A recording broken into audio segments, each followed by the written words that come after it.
John Fung used to make note that most of Ajaan Lee's books were guides to action, gave the basic principles of what you do and how to think about what you're doing.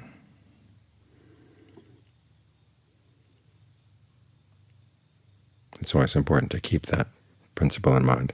The Dhamma is not about words, even though it's expressed in words. The words are meant to focus on what your actions are,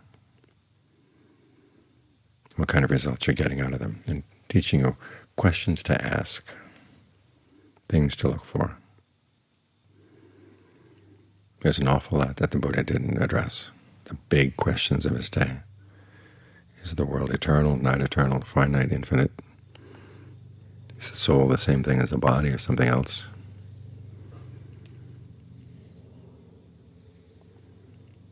When a person is fully awakened or reached the goal of the spiritual life, did that person still exist or not exist? Both, neither. The Buddha refused to answer any of these questions. And people get very upset. They felt that he was being ignorant, not only of the big issues of the day, but what they saw were the big issues of life. They felt that you couldn't really determine how to live your life until you'd figured out the world, or figured out the nature of the soul. In other words, you start with abstractions that are far away, and then you move in to decide what you should and shouldn't do. Well, the Buddha moved in the other direction. He would have you observe your actions and see what results you were getting in terms of issues that you could see directly. Does this actually lead to pain, or does it lead to lack of pain?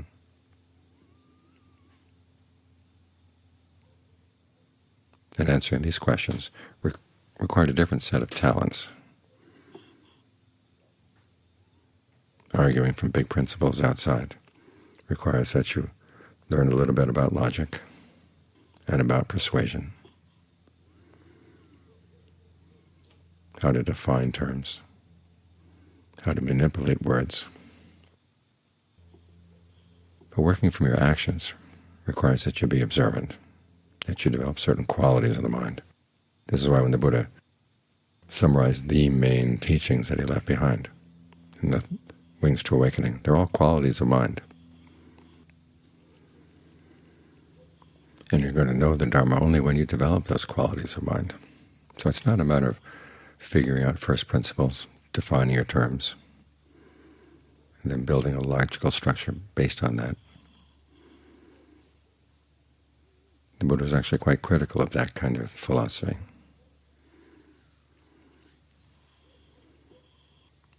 Instead, you develop qualities of the character. Start with something simple like staying with the breath. And you might ask yourself, what do you learn from the breath? In fact, there was actually a forest Ajahn one time who asked Ajahn Lee, why do you teach people breath meditation? What is there to see in the breath? It's just in and out. And as Ajahn Lee said, well, that's all you see, then that's all there is. The implication being, if you are more perceptive, you're going to see more. Now, you're more perceptive, or you have to be more alert, more mindful, more ardent in what you're doing. And the question of figuring things out is not a question of figuring things out from first principles. You figure things out from what you're trying to do. And if it's not getting the desired results, what are you doing wrong? And what could you do that's right? That kind of figuring out the Buddha encouraged. It's not that we are simply to follow instructions and not reflect on what we're doing. We have to reflect, but reflect in terms of action and result, right here, right now. You may have seen those pictures that they did of seances back in the 19th century where they claimed to be able to show ectoplasm coming out of a person's head. Well, that's how a lot of our minds work. We build worlds outside and around us. We try to inhabit those larger worlds. But it's a different talent to be here just with your body. So I'm going to focus on the body right here, right now, and not go out very far from the skin. Any thoughts that go more than a few inches outside of your skin, you just got to let them drop. And if you want to think inside the body, that's fine. After all, directed thought and evaluation are factors of the first jhana.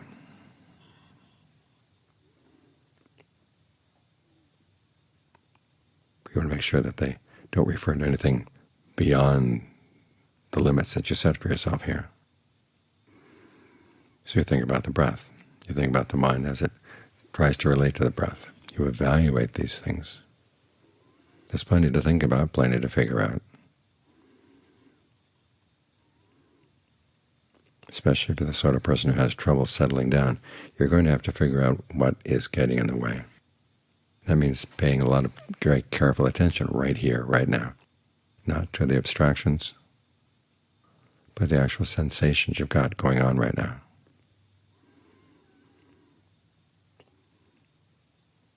The things the mind is saying to itself right now. Those are the things you want to analyze. Those are the things you want to be sensitive to. It may seem like you're restricting yourself greatly, but there's a lot to be learned if you really pay careful attention right here. Don't be too proud to focus on the little things. As John Lee said before the Buddha became the Buddha, he said with a mouth so big that it would deliver a sermon and it would be remembered for thousands of years. It would reverberate around the world for thousands of years. Before he had a mouth that big, he had to close his mouth and content himself with watching the breath. And seeing what could be learned about the mind as you get the mind to watch the breath.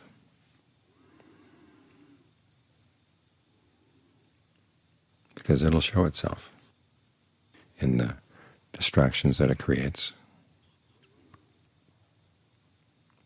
And you'll learn a lot about the inner workings of the mind when you can figure out, well, why does it like these distractions? That means you have to set yourself up against the distractions. This is why we work on concentration. Give the mind a good solid basis right here, and see when it wants to leave that solid basis. And you don't go with it. All too often our thoughts flash out. We try to follow them. It's like going out with a flashlight on a foggy night and seeing the beam going into the fog and figuring, well, how far does this beam go? So you just keep following. Of course, it goes further and further and further away. If you're going to look at anything, look at the bulb. In other words, what you've got right here, right now. Don't wander away. There's plenty to figure out right here, but it's a different kind of figuring out.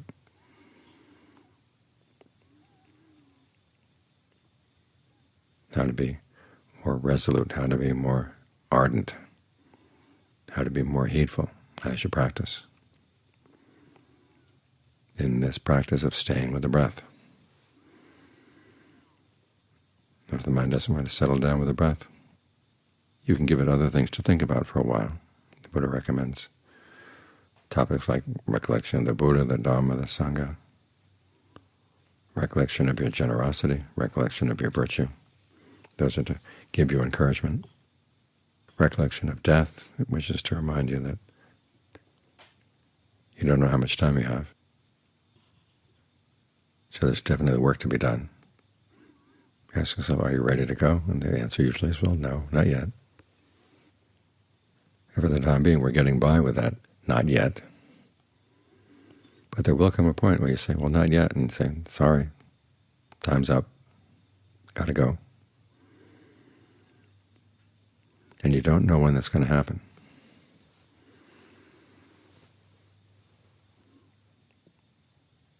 And the proper response to that is, let's look back here at the breath. Really get to know what's going on right here, right now. As the Buddha said, when you focus properly on the breath, you get a sense of the breath as bodily fabrication. You begin to see mental fabrication, verbal fabrication as they're happening right here, right now. And you gain some control over them. Now that's going to be really helpful. That'll be a necessary skill as you approach death, to see how the mind fabricates things, and to watch out for any unskillful fabrications that'll come up in your practical experience, your hands-on experience in saying no to your distractions. I'll help you say no to the things that could pull you in the wrong direction.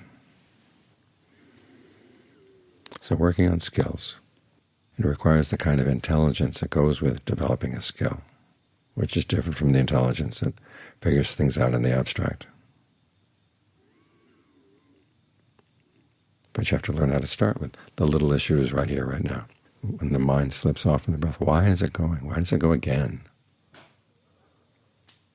And then why does it go again? The reasons may be different. Can you figure out when the decision is made in the mind to go? And this is when you start seeing the different layers of conversation going on in the mind.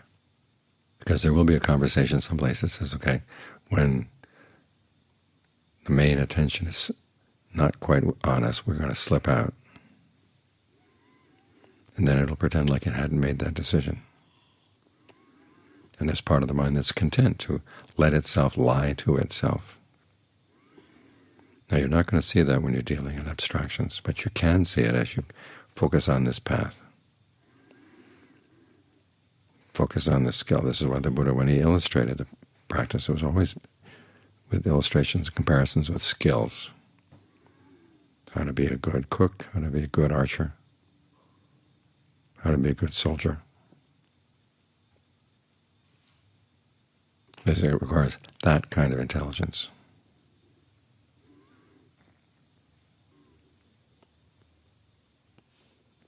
And this is why he was very clear about what kind of questions deserved answers and which kinds didn't. The questions having to do with what is the suffering right now, what's causing it, how can we put an end to it. Those questions are worth trying to figure out, try to answer as best you can through your own powers of observation. Questions about the nature of the world, about the self, you put those aside.